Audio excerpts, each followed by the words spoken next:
ছোটো থেকে যেরকম মজা করে আনন্দ করে জন্মদিন সেলিব্রেট করা হতো, এখনও ঠিক সেরকম মনে হয় না, বয়সটা বেড়ে গেছে বলে। তো যার জন্য মানে বাবা মায়ের অভাবটা অনেকটাই অনুভব করতে দেয় না যে মানুষটা, সেটা হচ্ছে আমার হাজব্যান্ড। অতি অবশ্যই সবসময় প্যাম্পার করে, আর জন্মদিনের দিনে তো একটু বেশিই করে। তো আমার ছেলে মেয়েও কিন্তু তার বাবার হাত রেখেছে, তাদের সাথেই মানে সারাক্ষণ মানে তারাও ব্যস্ত, মায়ের জন্মদিন বলে কথা। তো যেটা সকালবেলায় উঠে চলে গেছিলাম মন্দিরে পুজো দিতে।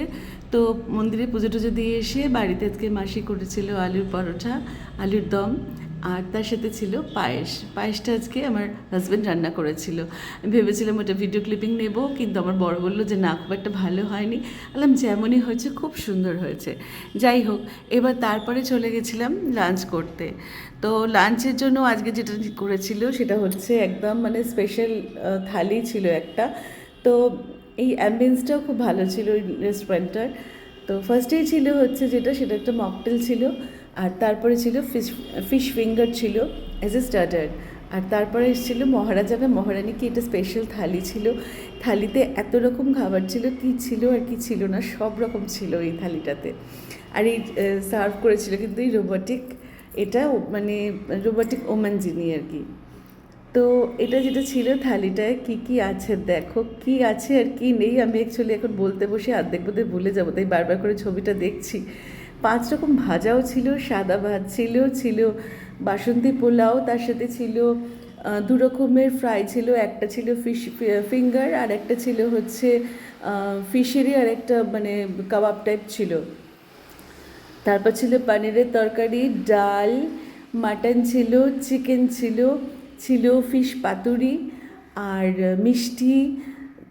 তার সাথে ছিল হচ্ছে এটা আলাদা করে নেওয়া হয়েছিল, এটা হচ্ছে চিংড়ি মাছের মালাইকারি, আর এটাও আলাদা করে নেওয়া হয়েছিল, একটা চিকেনের আলাদা করে ডিশ নেওয়া হয়েছিল। আর এটা ছিল হচ্ছে 5 রকম ভাজাটা, এটা যেটা সেই 5 রকম ভাজাটা। আর ছিল হচ্ছে রোস্টেড চিকেন। চিকেন রোস্টটা তো আমার ভীষণ ফেভারিট, আমি সবসময় জেনারেলি রোস্ট চিকেন রোস্টটা খাই। তো আজকেও ছিল একটা চিকেন রোস্ট। তো এই ছিল আজকের মেনু। তো মেনু শেষ করতে গিয়ে আমি বললাম তো আমি খেতে পারবো না। আমার বর বললেন না, থালি তো তোমাকে কমপ্লিট করতে হবে, অসম্ভব, মানে 50%-এর মধ্যে খেতে পারিনি।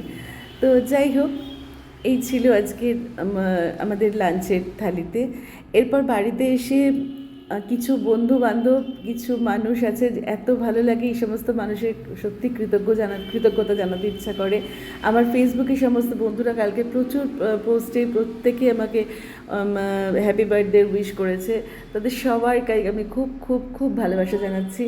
আর আমার বন্ধুরাও, প্রত্যেকটা বন্ধু আমাকে কালকে অনেকবার করে ফোন করে, মেসেজ করে, হোয়াটসঅ্যাপ করে, নানানভাবে আমার বন্ধুরাও কালকে আমাকে নানানভাবে উইশ করেছে। সত্যি আই এম গ্রেটফুল কি এই বয়সে এসে মোটামুটি একটা এই বয়সে এসেও যে জন্মদিনে এত সুন্দর করে সেলিব্রেট করা হয়, এটা সত্যি খুব ভালো। আচ্ছা, এই দুটো ব্যাগ দিয়েছে আমার একটা ছেলে, একটা মেয়ে। গ্রিনটা দিয়েছে ছেলে, আর এটা দিয়েছে বেস কালারটা দিয়েছে মেয়ে।